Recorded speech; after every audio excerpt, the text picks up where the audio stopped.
Avant de déployer nos réseaux virtuels dans Azure et segmenter ces derniers en des sous-réseaux, nous devons d'abord prendre le temps de planifier l'adressage. La planification de l'adressage va nous permettre de définir la plage d'adresse IP qu'on veut attribuer à notre réseau et également les différentes plages qu'on voudrait attribuer à nos différents sous-réseaux.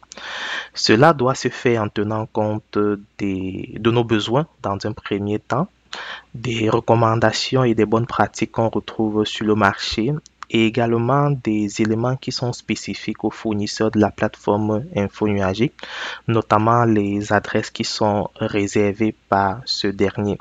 Alors, lorsqu'on crée nos réseaux virtuels dans Azure, il est recommandé d'utiliser la plage d'adressage énumérée dans le référentiel RFC 1918.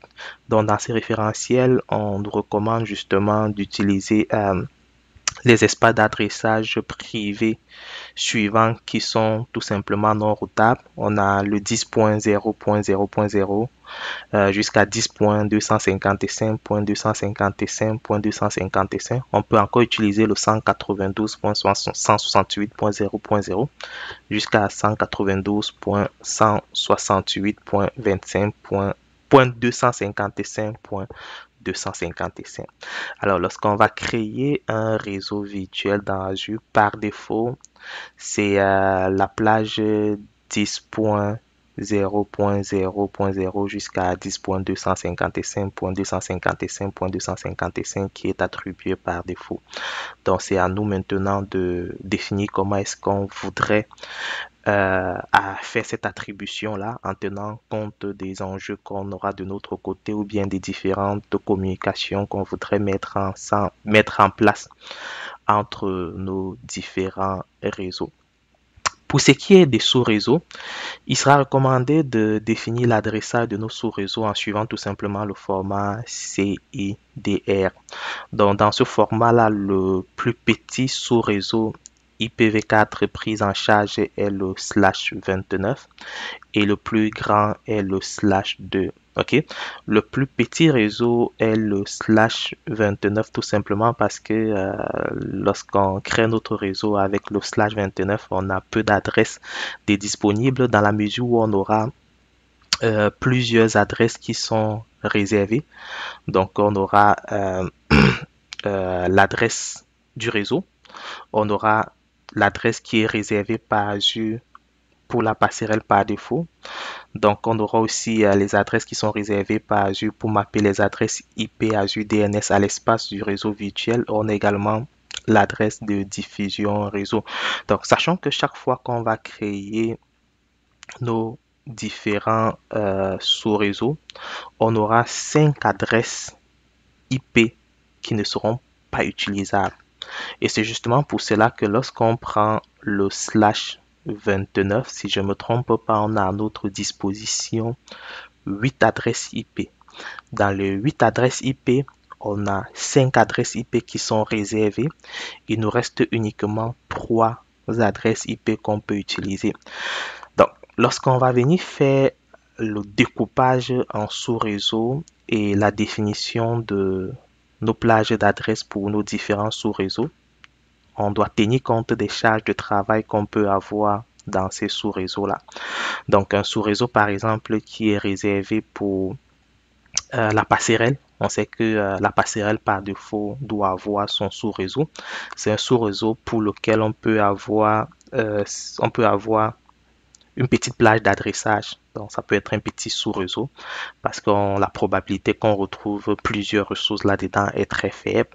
Tandis que au niveau du sous-réseau, par exemple, qui va accueillir nos actifs, nos applications ou nos bases de données, sachant qu'on pourrait en avoir plusieurs, quand on va faire la définition, on va probablement se réserver un peu plus de plage. Et lorsqu'on fait cette définition-là, il faut toujours penser sur le moyen et long terme.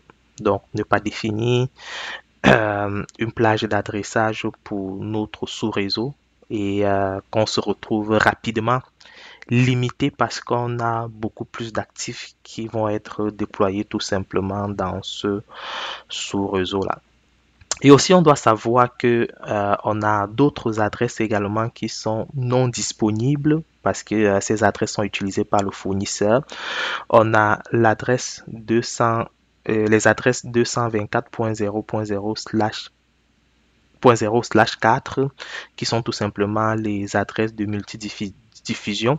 On a aussi la plage d'adressage, les 255.255.255.255/32 qui est utilisé pour la diffusion.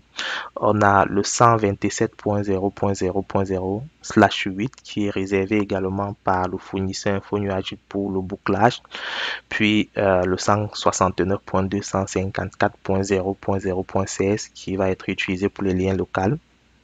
Puis on a aussi une autre plage d'adressage qui est réservée pour le DNS interne. Donc en résumé, lorsqu'on va créer notre réseau virtuel, on doit attribuer les adresses privées, bien la plage d'adressage privé en tenant compte du référentiel RFC 1918. On doit créer nos sous-réseaux en fonction de nos différents besoins en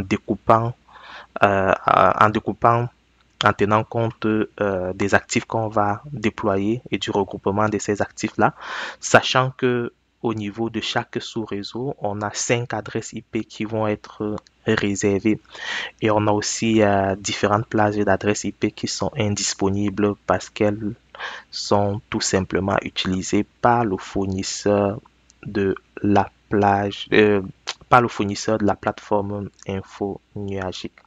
Alors, dans la prochaine capsule vidéo, nous allons maintenant parler des adresses IP privées versus les adresses IP publiques, qui est le dernier élément à savoir lorsqu'on veut implémenter tout simplement nos réseaux virtuels et nos sous-réseaux dans Microsoft Azure.